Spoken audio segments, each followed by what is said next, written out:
तो नमस्कार फ्रेंड्स आपण को आउ गोटे नुआ वीडियो रे स्वागत। तो फ्रेंड्स देखंतु आज ए वीडियो रे आमे आलोचना करिबा जोटा कि रही आयुष्मान योजना कार्ड किंबा आमे कहि परिबा गोपबंधु जन आरोग्य योजना जोटा कि पूर्व सरकार बीजेडी सरकार तार बिजु स्वास्थ्य कार्ड हिसाब रे से देइथिला।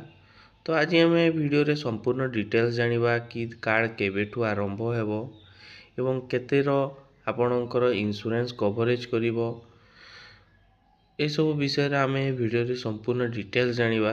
तो ता पूर्व जदि आपण हम चैनल रे नुआ आइछंती चैनल को सब्सक्राइब करी पाखरे थिबा बेल आइकन को दबाई देबे। तो चलंतु फ्रेंड्स देर न करी वीडियो को स्टार्ट करिबा। तो फ्रेंड्स देखंतु प्रथमे जो बिजु स्वास्थ्य कार्ड थिला सेटा पूर्व सरकार बीजेडी सरकार समय रे थिला एवं सेठारे प्रत्येक महिला हिताधिकारी को 10 लाख टंकार इंश्योरेंस मिलुथिला एवं पुरुष हिताधिकारी माननकु 5 लाख टंकार इंश्योरेंस मिलुथिला।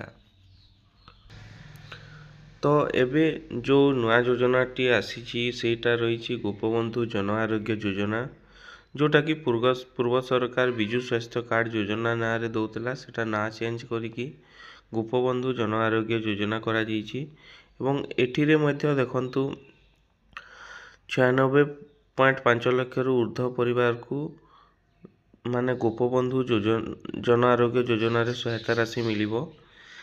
तापरे फ्रेंड्स रही केबेठु यह आरंभ हेबो एवं यार शेष तारीख केबे आपण कोठी अप्लाई करिवे चलंतु बतौछि। तो फ्रेंड्स देखंतु एही योजना टी आपणकर आयुष्मान भारत योजना टी एप्रिल पहिला रु स्टार्ट हे जिवो जो थिरे कि उपकृत हेबे 3.52 कोटी लोक माने 3.52 लाख लोक उपकृत हेबे। 60 रु अधिक बयस लोकंक पई जोटा कि वयो वंदना योजना करा जाइछि ओडिशा सरकार द्वारा पुरुष माननकु 5 लाख एवं महिला माननकु 10 लाख टंकार चिकित्सा सुविधा मिलिबो। तो फ्रेंड्स देखंतु ए पर्यंत सरकार किछि कहि नांती ऑनलाइन बाबद रे जोटा कि मते लागुछि कि सीएससी सेंटर माध्यम रे ऑनलाइन ता आरंभ हेबो। ए पर्यंत किछि कहि होनी संपूर्ण डिटेल्स काहे कि सरकार किछि भी ए पर्यंत कहि नांती। तो ए थिला आयुष्मान योजना कार्ड को नै गोटे छुटिया अपडेट। जदि अपडेट टी भल लागिला वीडियो को गोटे लाइक करिवे चैनल रे जदि फर्स्ट टाइम आस्ते चैनल को सब्सक्राइब करी पाखरे थिबा बेल आइकन को दबाई देबे। तो रहउची फ्रेंड्स पुणी आ गोटे एमिति अपडेट वीडियो सहित देखा हेबा। धन्यवाद।